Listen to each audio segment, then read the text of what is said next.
Good evening guys. Good evening sa aking mga kayahay. Good evening sa lahat and pag-uusapan pala natin ngayon sa araw ng vlog na ito ay kaiba ng trade. Ang dalawang magkaiba na uri ng trade dito sa bolt with nut. So pag-uusapan natin guys ang fine trade at rough trade. So tara guys, samahan nyo ako na tingnan natin kung ano nga ba ang pinagkaiba ng ating rough trade at fine trade. So tara guys. So ayan nga guys, nakikita nyo yan yung fine trade at rough trade. So ayan, pinagkaiba niya, itong rough trade ay mas malaki yung parang awang niya kaysa dito sa fine trade. Yan ang pinagkaiba ng rough trade, fine trade. Kahit guys, tingnan nyo itong tingnan nyo itong nut nya, fine thread yan sa loob, ganon din sa rough thread. Yan. So ito guys, hindi nyo pwedeng pagsamahin o ilipat sa kabila kasi masisira itong thread. Hindi pwede magkapalitan sila ng nut. Dapat yung nut match doon sa bolt, thread bolt nya. Yan. Hindi siya pwedeng papasok siya. Pupasok siya sa konti.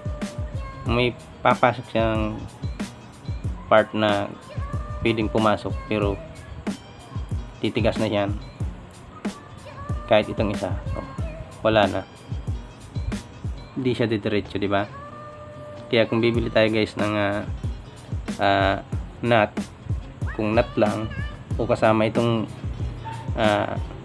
bolt nya, mas maganda kung halimbawa lang magkasama. Pero kung nut lang, sasabihin natin, pag nakita natin na maliit, yan ang space niya sa loob, sa thread niya, sasabihin natin fine thread ito. Katulad naman ito rough thread, sa rough thread lang. Kaya ayan guys, makikita nyo, papasok ko yan dyan, dire-diretso yan. At itong fine thread. So ayan, hindi siya nag-lock, diba? Yan guys ang pinagkaiba ng fine thread at rough thread. Ayan, simpleng pinagkaiba lang.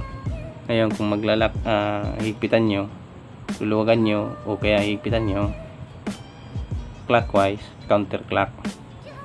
Palagi yan, counterclock yan lahat, clockwise lahat pasok.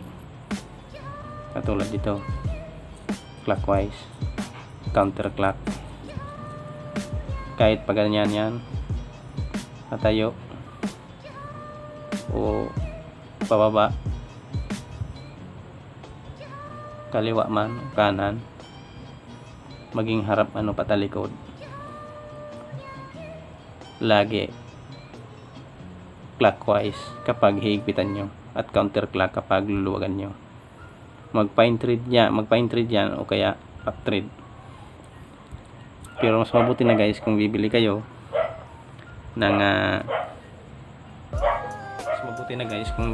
ng bolt or nut lang, dalhin nyo na yung sample doon sa motorcycle accessories or parts and accessories para sigurado kayo kung anong bibili nyo, kung anong mabibili nyo. Kasi hindi naman pwede kung bibili lang kayo, hindi nyo alam. Mas mabuti na yung may sample kayo. Pero kung alam nyo naman, mas maigi ng alam nyo na yung bibilin nyo kung wrap or fine thread. So yun guys, mas mabuti na yung ganon. So yun lamang po guys ang ating pinag-usapan ngayon sa araw ng vlog na ito. Kung bago pa lang kayo sa ating channel, mag-subscribe na kayo at pindutin nyo naman ang bell notification para updated kayo lagi sa aking mga bagong videos. Yun lamang po. Thank you and God bless.